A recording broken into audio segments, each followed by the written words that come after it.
Hi guys, I'm Tom Middleton. And I'm Mish Parkinson. Welcome to this online masterclass for Wex Photo Video about creating memories and learning video.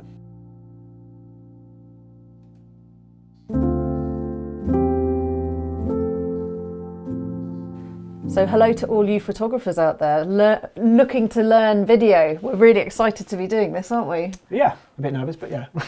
I'm not nervous. Anyway, let's get on with it. So, Are you nervous? I am now.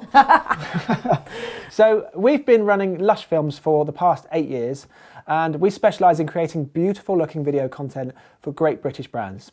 I suppose by that what we mean is we love creating emotional video, and I think that with the brands that we work with, this is really important because we get to tell their story, but in a way with beautiful cinematography and an emotional video, isn't it? I think that's been something which we've always been really passionate about from the Yeah. very beginning of learning video ourselves.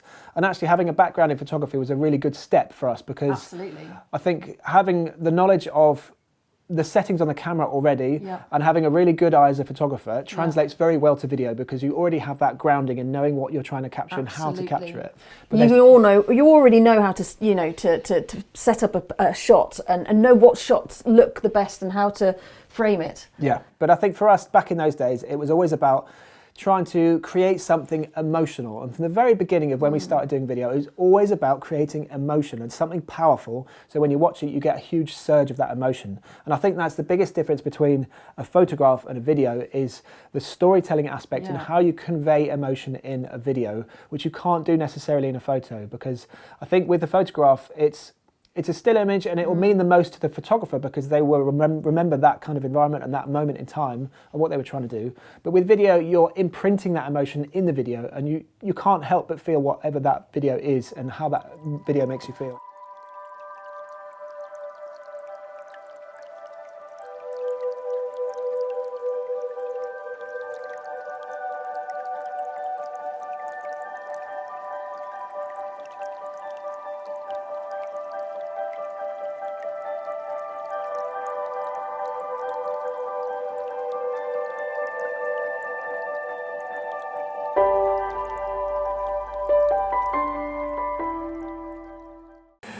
So there's a few things in this online masterclass that we're going to cover.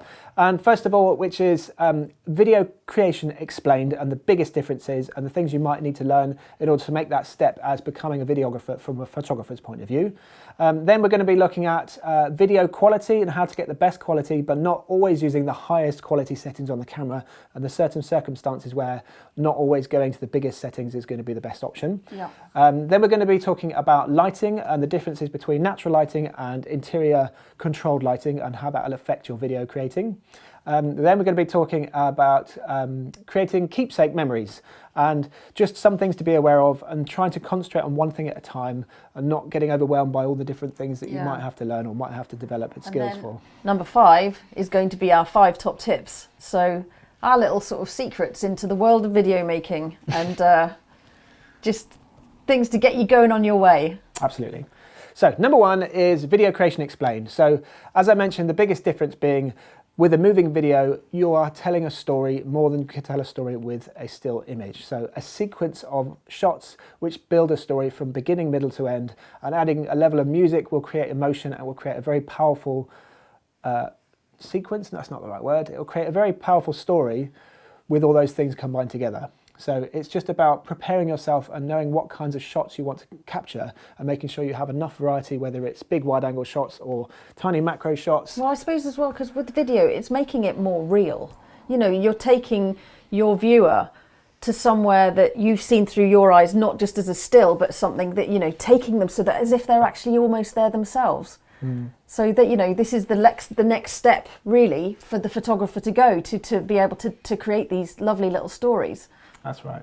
So the biggest things that you won't necessarily be familiar with as a photographer moving into video is number 1 is to do with frame rates. So frame rates traditionally speaking are 25 or 24 or 25 frames a second, and that's what a majority of the content you absorb through TV or films and cinema is shot at 25 frames a second because that's kind of a standard platform. That's what you see with your eye.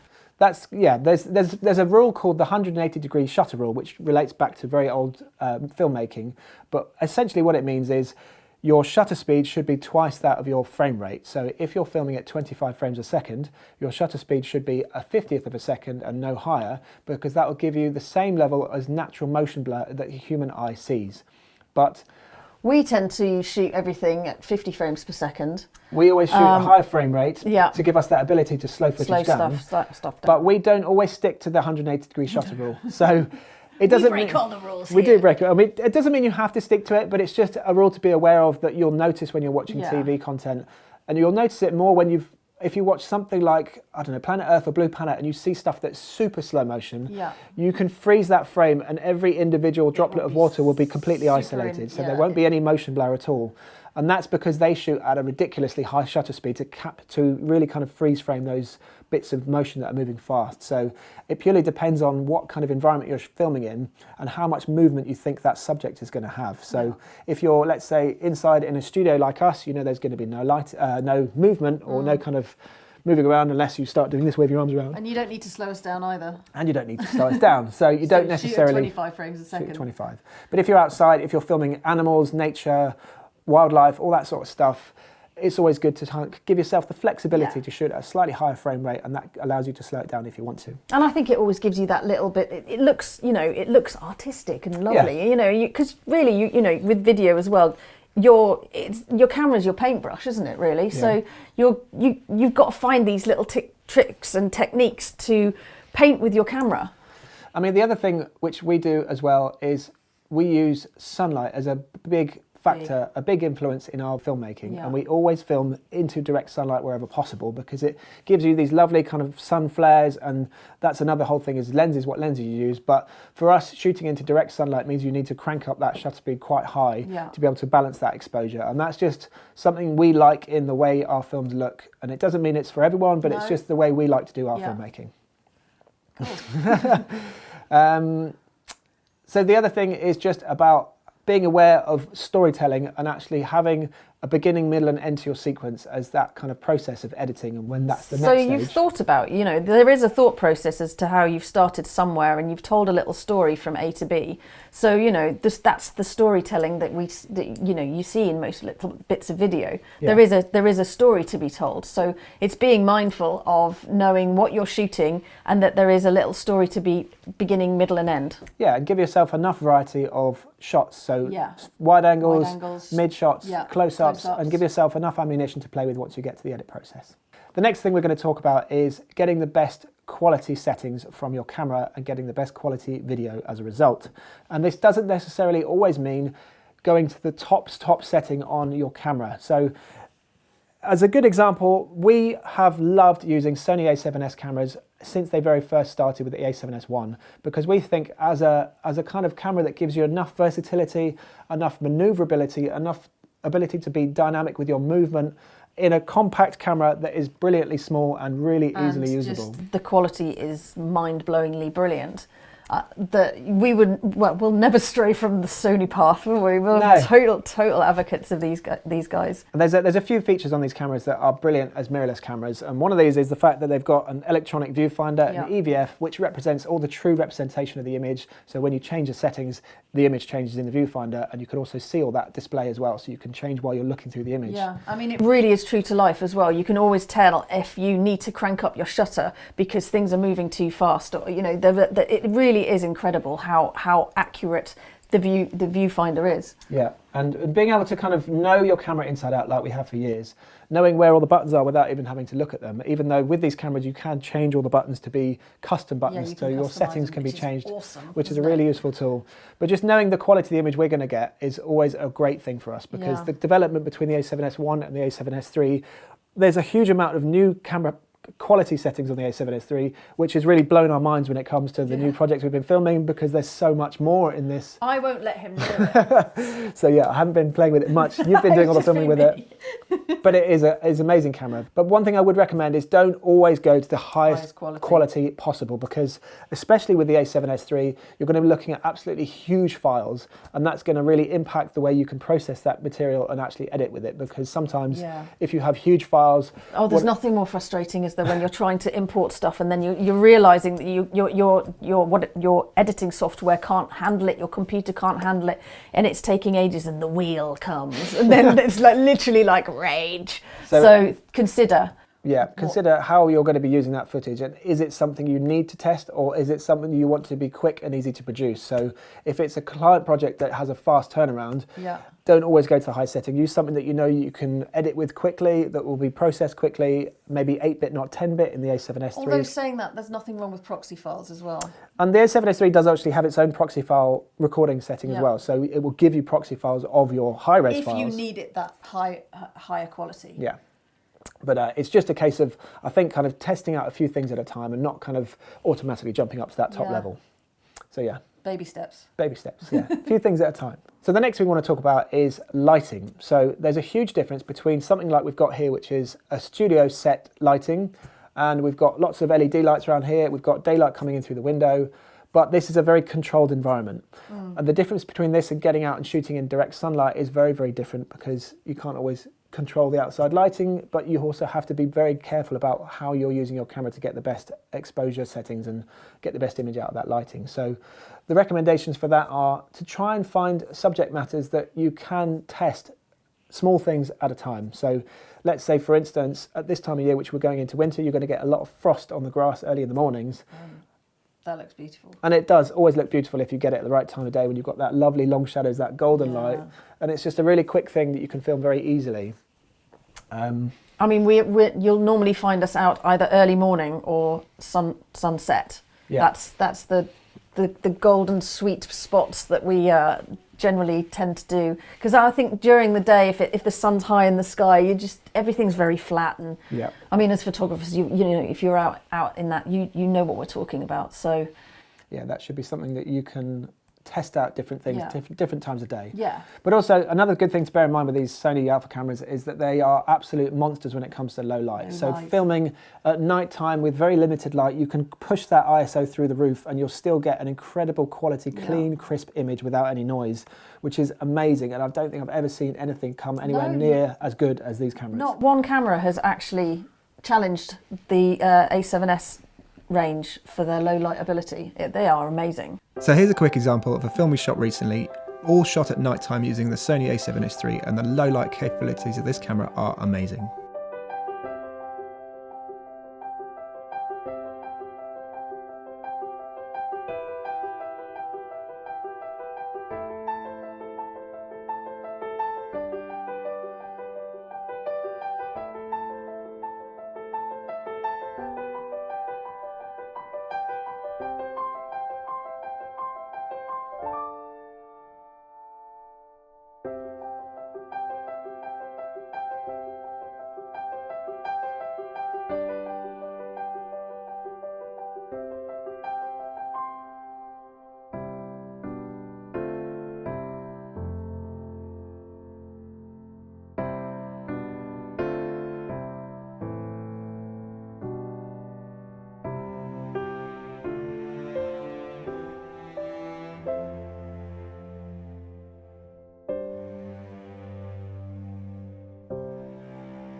Really, really good. So I think it's just something to bear in mind, but it's also something that you can test yourself when it comes to video, is trying different things, trying some inside lighting, whether it's sunlight coming through your window or it's some lights inside your house, which are going to give different kind of colour looks to your footage, but also trying out different things at different times of day. So getting out, filming sunrise, filming sunset, and seeing what kind of times of day you can get the best results from.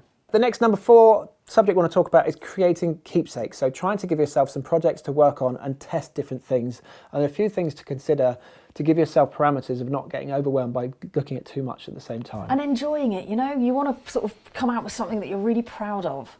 So doing a little less, but thinking about things so you're not overcomplicating the process is definitely the key here. Yeah, so a few things to consider. First of all is location.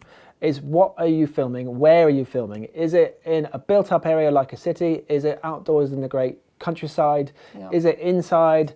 And just these are things to bear in mind about telling a story. And it's easy to tell a story outside because you can talk about a journey from A to B. Inside it'd be very different, but it might be more dependent on your subject matter rather than actually the location. But location is the first thing you need to consider because you also need to think about lots of things that are involved around location. The next one is the subject at the location. Yes. So, what have you got around you? You know, what are you wanting to create for this keepsake? And have you got pets? Have you got children? And this is a great way to create those memories and cherish those memories. And this is something we've done for years. An example of that is we always do a little video Christmas card to send to family and friends. And it's really great fun looking back at the history of those and seeing our kids, because I think about 3 or 4 years ago they had chickenpox, didn't they? Oh yeah, they were covered in chickenpox. And it was just, now it's hilarious looking back at the colour, the state of them now, but it's just a really funny memory to watch. But it's lovely to send to family, you know, and I think, well, we stopped sending Christmas cards quite a few years ago, so this is our kind of Christmas card, and it's good for the environment, and it's amazing because it's something that you can keep for the rest of your life, can't you? Yeah.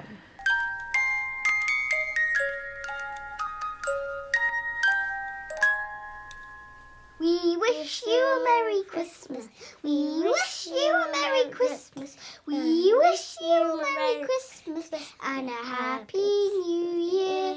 Sonny, what's the best thing about Christmas for you? Best thing. Presents. No, Sonny, you need to say the best thing about Christmas is presents. So you need to say that. Yeah? Presents. So yeah, think about what your subject is going to be, what they're going to be doing, how they're going to move, how you're going to film parts of them moving or sitting still or, you know, looking through things. I like to hide behind stuff and film through stuff, which I've named aptly the creepy observer. So this is using some kind of foliage to obscure the lens at the front of the shot. Doesn't have to just be foliage. But you're coming out from behind something, so you're starting hidden and then you're kind of revealing the subject. So it's the creepy observer, hashtag, is ours. No one else allowed to use that. We'll let you have that one. So in terms of subject matter, you've got either people, and this could be family members, it could be people outside, but bear in mind, if you are filming general public, always ask permission. Don't just go ahead and film anyone because you'll get in a whole world of trouble. So always ask permission if you're filming general public who you don't know. Or are you out in nature, you know, trees, beautiful plants, insects. You're in your garden, are there any gorgeous flowers in your garden? You know, just travelling and moving through things and finding, you know, your photographers, you know what looks good. So just pick out all of those beautiful little shots that you see. But it could also be animals. It could be your own pets, dogs, cats in the house, outside the house. It could be the wildlife on your doorstep. So there's a huge variety of wildlife you can find in even your own back garden. So it could be insects, it could be birds, it could be squirrels. Not that blue bottle that's been in your bedroom for ages though. Don't do that one.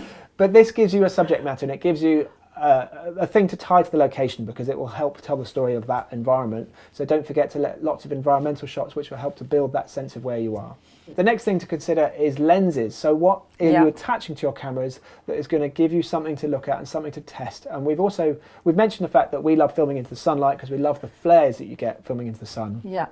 And I know this is something which a lot of photographers don't. They tend to use the big sun hoods and the kind of hoods on their cameras. But we always love sun flares leaking all over the image because we think it looks really romantic and really beautiful. But depending on what lens you use, you're going to get very different results. So the lens we've got here on your Sony a7S III is the Sony G Master 90mm lens, which is a beautiful macro lens. It's my favourite. It really is. The portrait shots you get with this are absolutely stunning and really, really great. So gorgeous. Whether it's interviews, whether it's macro close-ups of insects, it's a great camera and it speaks to the camera body amazingly. So you can have all that kind of autofocus tracking with the stabilization is incredible. It does facial recognition. It has a box around the person. All of that stuff is amazing, and it's a really, really great camera to have. And it's just, it's got all of those functions, but it's also, I never have it on autofocus, so I've always got it on manual so that I've got more control, because there's so much beauty in, blurring and coming into focus, and using all of the things that like I was saying before, like use it like a paintbrush. You're using it to be creative, and that's really nice. But going from something which is, Sony has an incredible range. It has 57 native E-mount lenses, so the possibilities are almost unbelievably amazing to what kind of different type lenses you can use.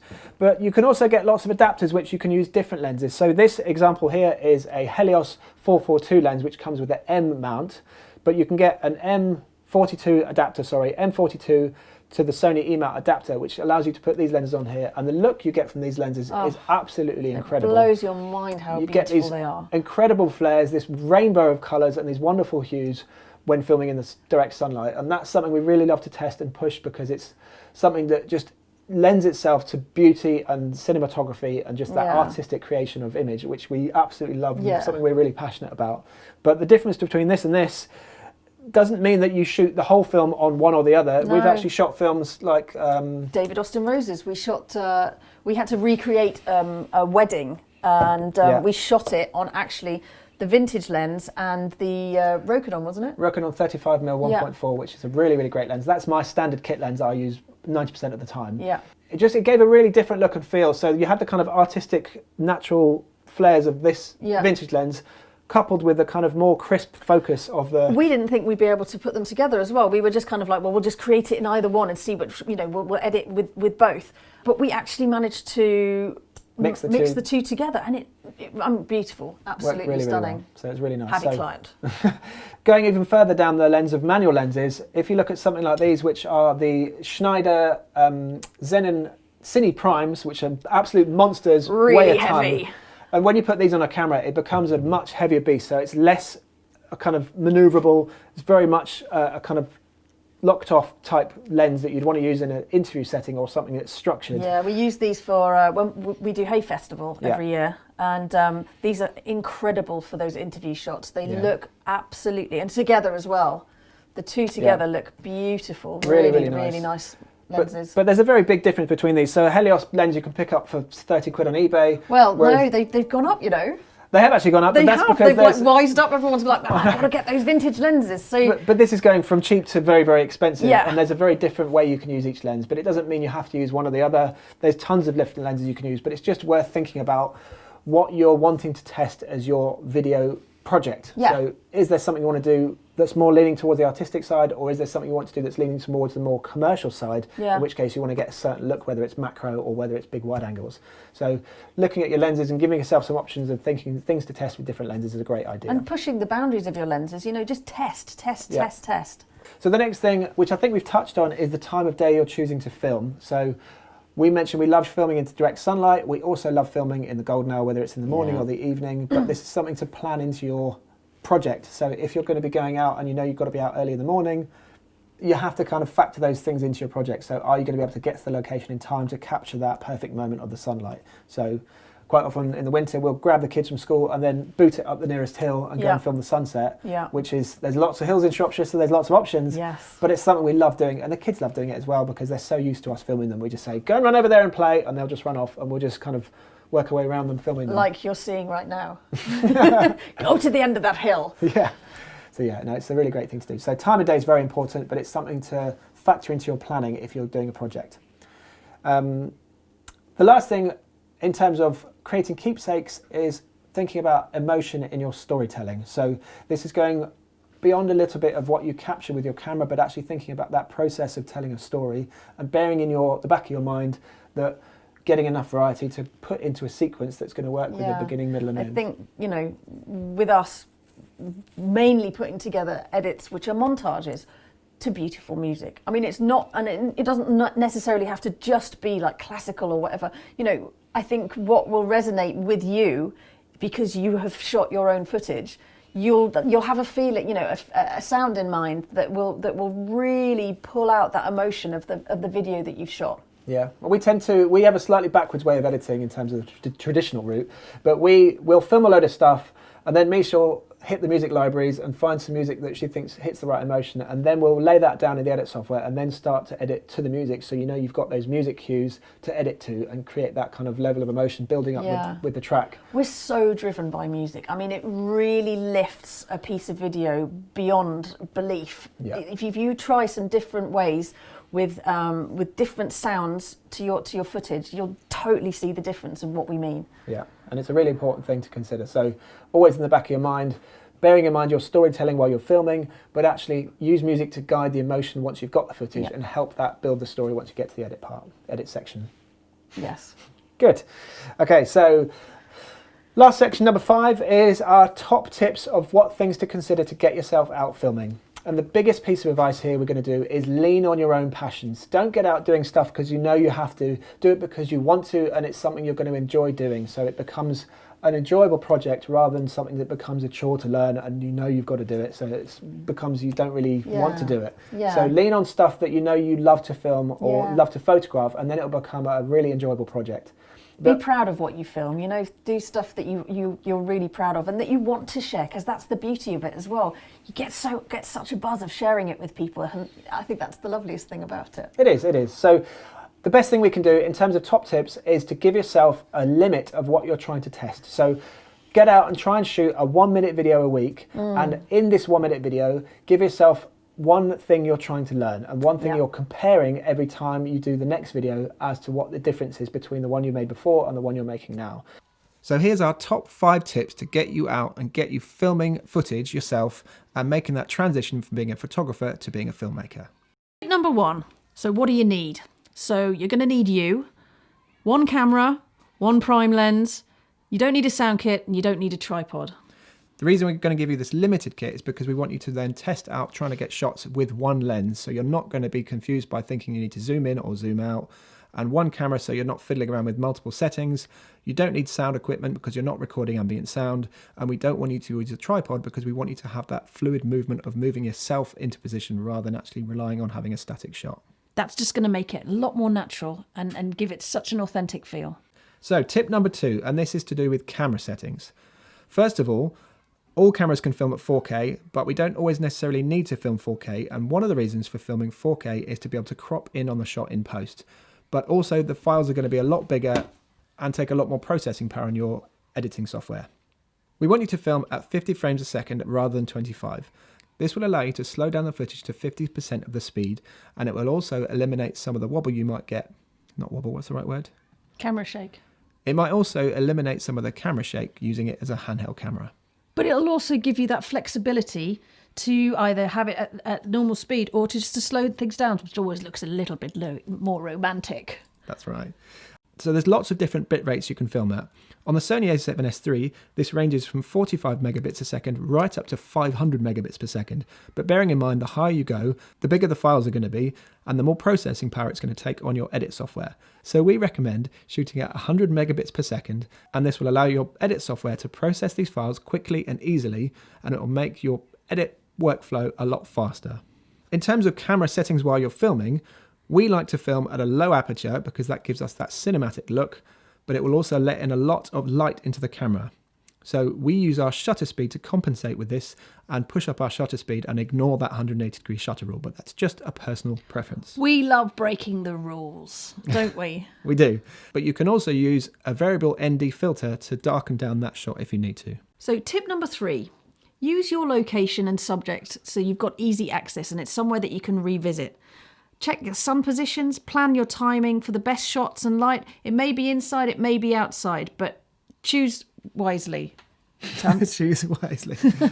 The most important thing with this is making sure you can revisit this location multiple times. If it's outside, the light's going to change every time you visit. The sun will be in a different position, but just make sure it's somewhere easy for you to get to. So probably if it's outside, somewhere walkable from your home that doesn't take too long to get to. Tip number 4 is about giving yourself enough variety of footage to use in the edit. So give yourself plenty of wide angle shots, plenty of mid-range shots, and plenty of close-ups, which will give you stuff to edit with. This footage variety will really help with your storytelling process in your edit, but also bear in mind you only want to come out with a 1-minute film. Finally, tip number 5, music. Use your music to help guide the emotion and pace of your edit. Choose music that really suits the footage that you've filmed, and use the cues in the music to help guide your edit.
In terms of where to find the best choice of music, there's 2 options of what kind of music you can use.